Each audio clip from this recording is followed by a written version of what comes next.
Good evening, everyone.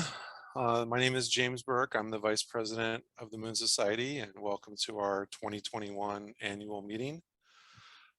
I'm going to be pitch hitting here for Michael Mealing, who's our president. So Michael is on a train right now.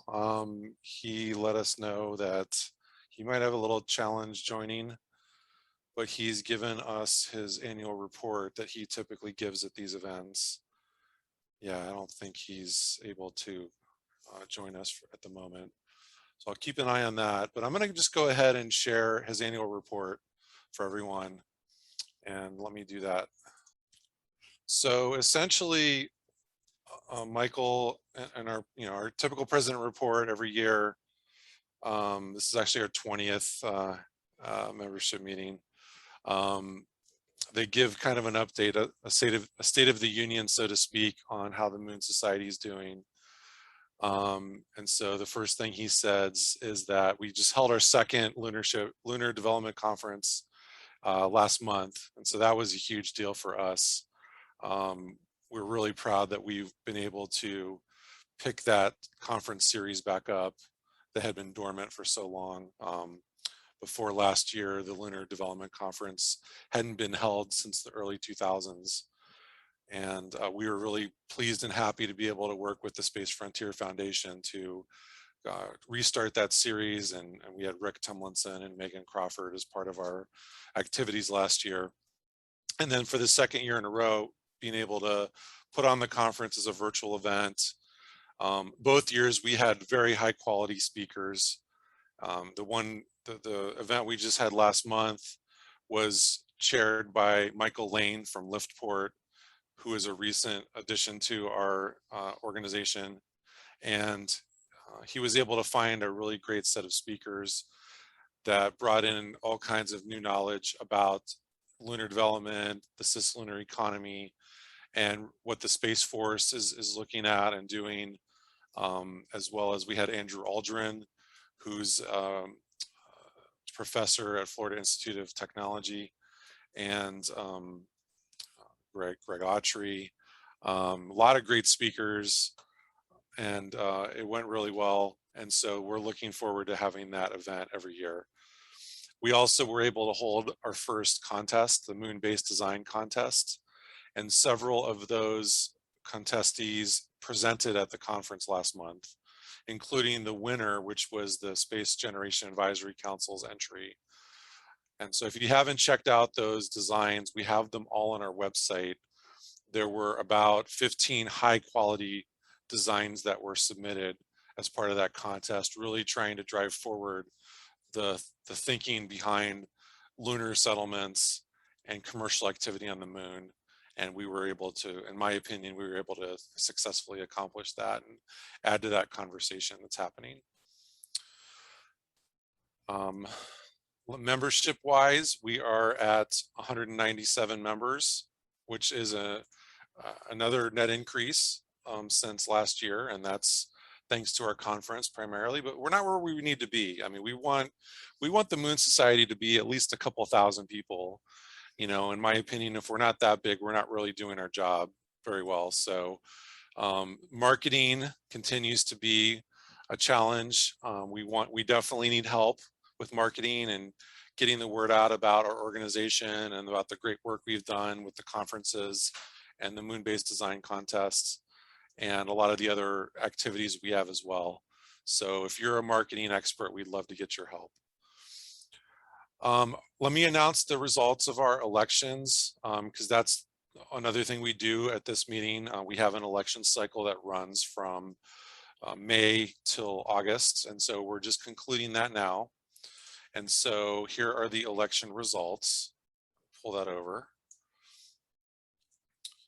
So we have a 2-year terms for our officers, and so on odd numbered years, we'll have the vice president and the treasurer stand for election for a 2-year term, and on even years, the president and the secretary.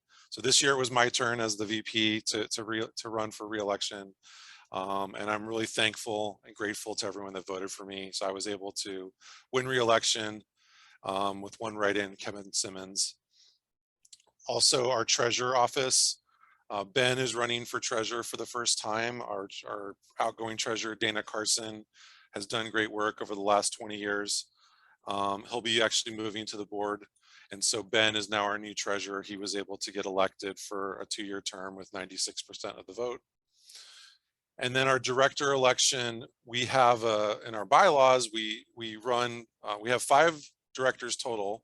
So on odd numbered years, we'll have 3 people up for re-election or election, and on even 2 people. So this year we had 3 people up for election, 3 seats up for election. And so the top 3 vote getters would win those seats. So I'm pleased to announce that the top 3 vote getters are Dana Carson, Anara Tabir, and James Golston.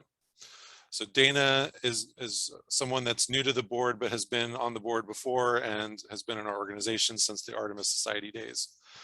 James Golston was reelected. He was previously on the board. Congratulations to both Dana and James. And Anara Tabir is new to our organization. So very excited about Anara joining our board. She's a partner with us as well. Her company is Galaxis Aerospace.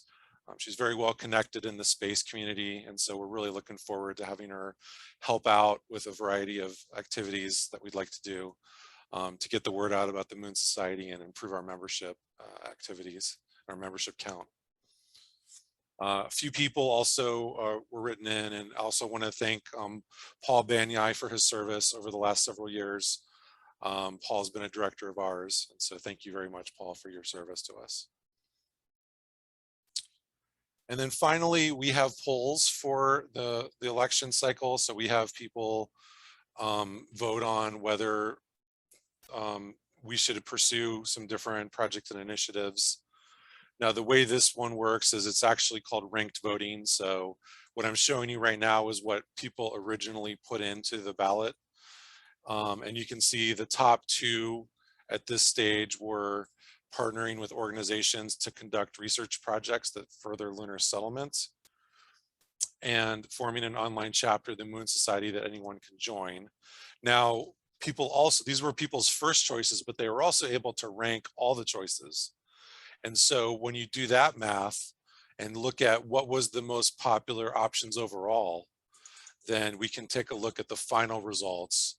The top 2 results there were again partnering with organizations to conduct research projects to further lunar settlement, and then additional year-round events to supplement the Lunar Development Conference. So that's when you look at who voted and what they ranked overall with all of these choices, those were the top 2 across the board. So that's very interesting information for our board and our officers, and we'll take that forward as we build our strategies for the next couple years and beyond. I'm definitely someone that agrees with the idea that we can do more year-round events, and that'll be something we talk about as a group, as the board. And then finally, what rewards or benefits should we give to members? This was more of an open-ended question that anyone could put information in. And so there's quite a few suggestions here of what we can give to members. So some of the ones that are notable: assisting a radio telescope project on the far side of the moon. That would be a cool project. I definitely agree with that. One of the challenges that we have at the Moon Society is we have a surplus of ideas of cool projects and initiatives, but a deficit of people to actually lead those initiatives. So I think it's a great idea, and whoever wrote that in, if you want to lead that project, you're more than welcome to, and we will support you with doing that. And that's really goes for anyone who wants to volunteer for the Moon Society. We have a lot of project opportunities, and you could really make an impact through our organization with what you'd like to do to help the space advocacy community and help us grow as an organization. That's what we really need. So we'll take a look at these ideas and these ideas for memberships, membership swag, and as we build out our plans for membership moving forward, we'll definitely take these into account. So back to the annual report. Again, congratulations to the returning and new officers and board members. Michael goes on to talk about the Lunar Development Conference some more.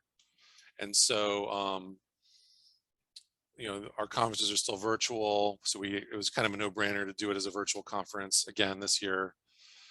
We also, I mentioned Michael Lane really did a great job with organizing the conference and finding the speakers, and really helped us, reduce what I had to do for organizing last year, and others like Ben Smith that worked a lot last year. We had to do a lot less this year, which was great for us. It freed us up to do other things that we're better at than organizing a conference. So that was great. And I mentioned the moon-based design contest winners were all highlighted. All three of our the first, second, and third place entries, they all presented. We also did a panel with several folks and talked about the contest and lunar settlement designs. So all of these lunar conference sessions are up on YouTube, on our YouTube channel, and we invite you to take a look at those. Also, as well as if you missed our conference last year in 2020, that was a great event, and all that stuff is up on YouTube, and there's just hundreds of hours now of real great conference talks and panels and debates. And so we definitely want you to take advantage of that. And we're giving, that's one of the reasons why we do these conferences, is to build the knowledge about lunar development and the cislunar economies for our community, our lunar science community, to benefit from. We also have some news on our working with National Space Society. We will be helping with the ISDC conference next year. Years ago, we helped organize the moon track at that conference, and several of us over the last couple of years have been trying to angle for doing that again. And we were able to negotiate and discuss with the NSS officers recently. And also thanks to Madhu, Professor Madhu T from USC, who was an attendee at our conference and a speaker at our conference. He's been the chair of the track, and he recommended that we take it over. And so that's what we're now going to be able to do in 2021 and 2022, is at the ISDC conference to organize the moon track for NSS. And we're very excited about that. That was actually, one of the reasons why we started the LDC conference but last year, was because we had started gathering speakers together, and when ISDC got canceled, and we had all these great speakers lined up, we wanted to do something special with them. So that's how we started the LDC. So we're excited now that we're going to be not only doing our own conference, but also helping with ISDC's moon track moving forward. That was all our goal all along. And then Michael talks about our the overall picture of the lunar developments happening in the world and in the US. There's quite a lot of activity going on right now, as you all are aware. NASA has selected SpaceX for its human landing system contract, which is just a watershed moment, I think, in a lot of ways. Blue Origin and Dynetics were the other two entries for that RFP, or whatever they call it, I guess, a broad agency opportunity. And while they had really good engineering designs and sort of in an earlier era, I think Blue Origin or Dynetics would have been a great option for NASA. SpaceX is just changing the game on a lot of different levels, and the fact that Starship is being developed in the way it is, and not just one rocket, not just one piece of hardware, but a whole factory worth, a whole production line worth of them, is really changing the game, not just for the area we work in, but also all of space exploration, human space exploration, and our human future in space. Starship is a watershed capability. It's going to allow missions to low Earth orbit, high Earth orbit, the moon, Mars, surface of Mars, and beyond, even the outer planets, with its capability. And it's coming very quickly.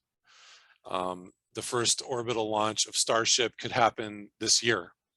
And they recently stacked both the first stage, the ship, and the second stage, the Super Heavy, recently stacked for the first time down in Boca Chica, Texas. And they're just making tremendous progress. If you haven't checked out the interview that Tim Dodd of Everyday Astronaut did, where he actually got a tour of the grounds down at Boca Chica with Elon Musk. Definitely want to check that out. It's a 3-part series. I believe parts 1 and 2 are out now, with part 3 coming soon. Very cool stuff. Very just lots of newsworthy things. And just as someone that's a space enthusiast, it's one of the best videos I've ever seen. So check that out for sure. Michael mentions a lot of countries are also signing on to the Artemis Accords, which is great. We had a couple people talking about that at our conference as well. And then finally, a large set of lunar related milestones that may happen between now and next August when we have this meeting again. I mean, there's lunar payload contracts through the Eclipse program that are going to happen. I saw a news article yesterday that Intelligent Machines, I think that's the name of the company, is going to build 2 more spacecraft to land on the moon in the next couple of years, and just so much going on right now. It's amazing. So it's a really great time to be working in this area and be part of the Moon Society and helping us towards that human future on the moon. And then Michael mentions that the focus of the moon by the world is beginning to put our society into the spotlight. We have several opportunities to reshape ourselves into something larger. And that's one of the efforts that we're working on amongst a few of us on the board and the officers.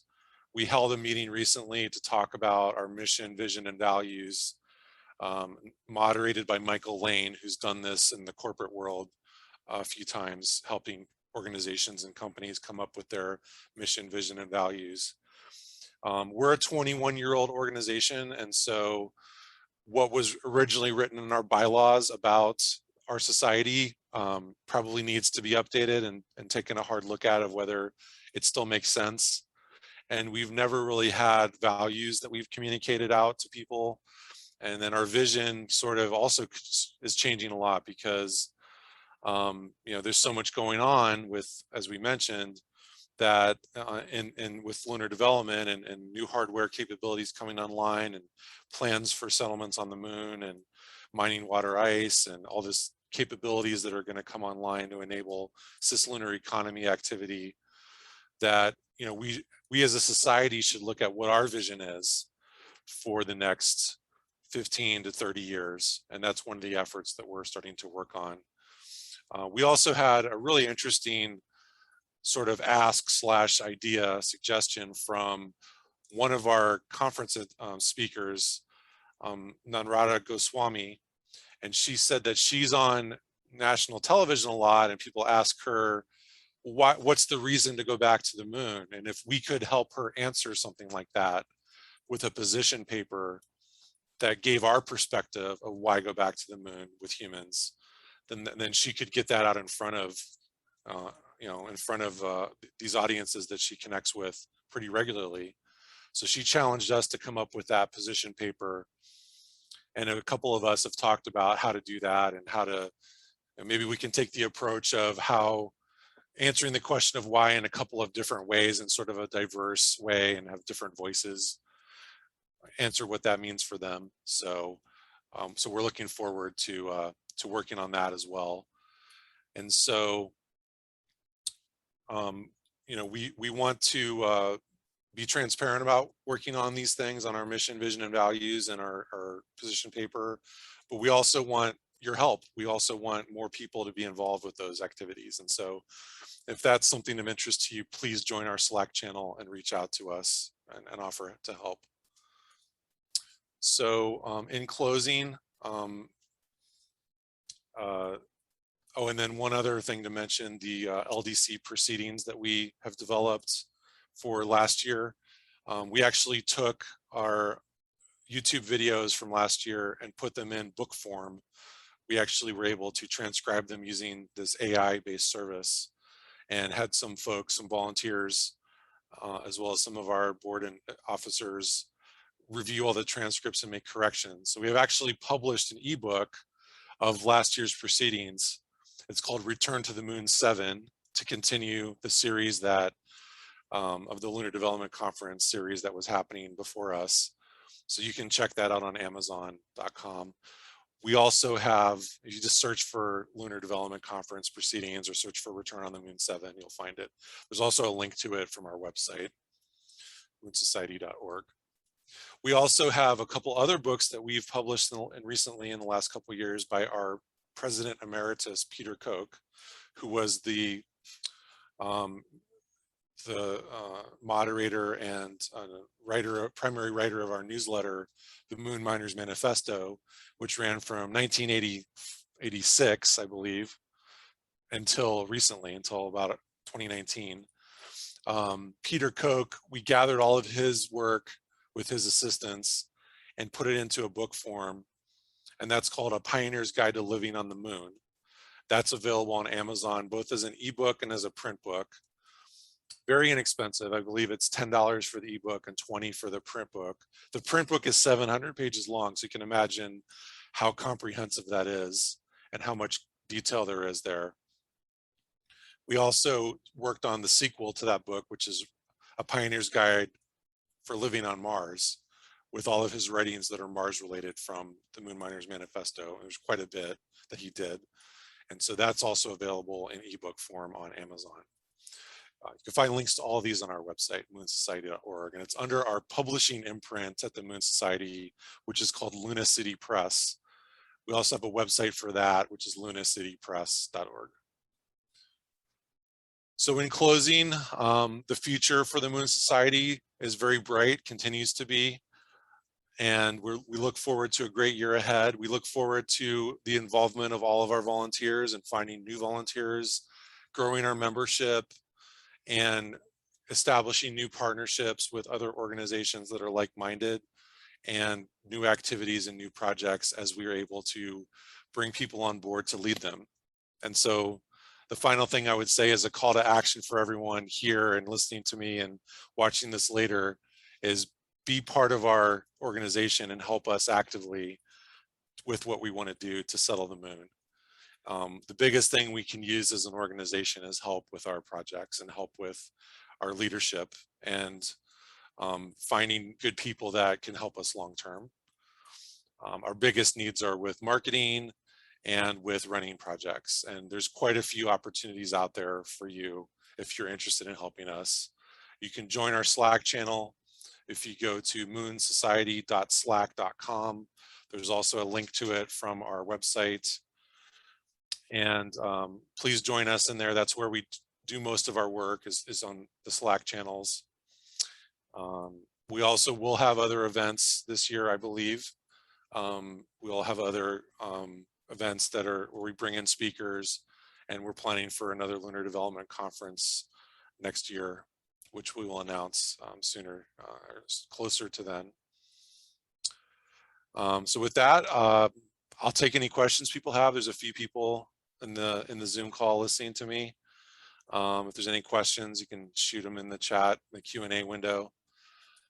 But that kind of concludes the prepared remarks we have for tonight. And the rest of the meeting we're going to do online in the Slack group. So unless there are any more questions, and I will go ahead, just for the folks here, I will go ahead and post the URL to the Slack so that people can join us there. So.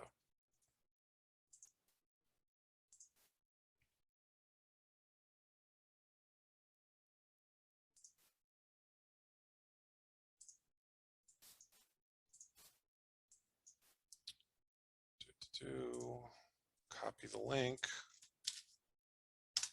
So there's that. So I don't see any questions, so I'll go ahead and say thank you everyone for coming tonight, and we'll see you on the moon, ad Luna.